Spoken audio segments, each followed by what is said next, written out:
I'm Adam Fronczek, and as you've probably guessed, this is the annual stewardship video, part 4 this week.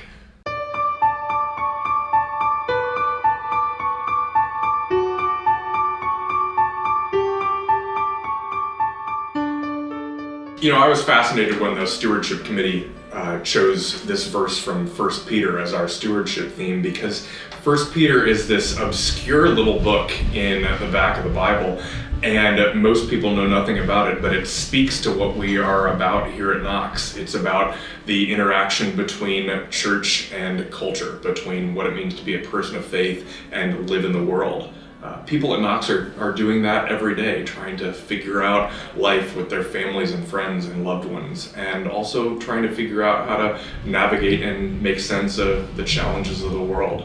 You know, regardless of what you may be most involved in here at Knox, there's so much going on. Whether you're involved in our education programs for children or youth or adults, whether you're involved in our mission programs, whether it is our music program, there's so much that is sustained by our annual operating budget, and that's the stewardship campaign.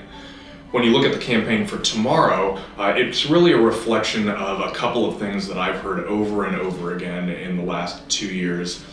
People are eager for us to clean up some of our spaces, to make our classroom spaces for children reflect the tremendous care that we have for our young people, and to clean up our spaces like our Knox room and our welcoming areas so that we're really the hospitable community that we want to be in the way that we face the community.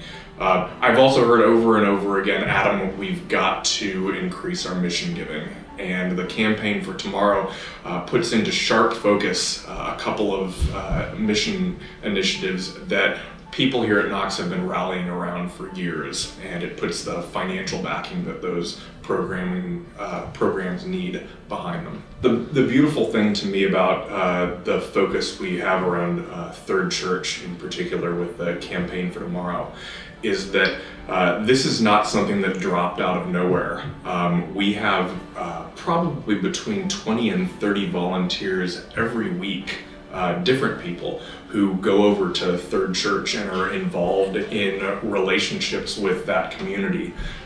The giving that we talk about financially follows the things that we are already doing in mission. It follows on the relationships that we have.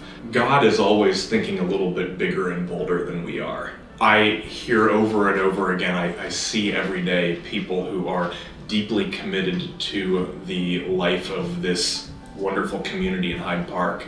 I see people who are incredibly invested in the life of our community in Cincinnati. And I see people who take very, very seriously that age-old question, who is my neighbor? And Jesus' answer to that question, and who reach out not only throughout our city, but across the world to make God's love a reality.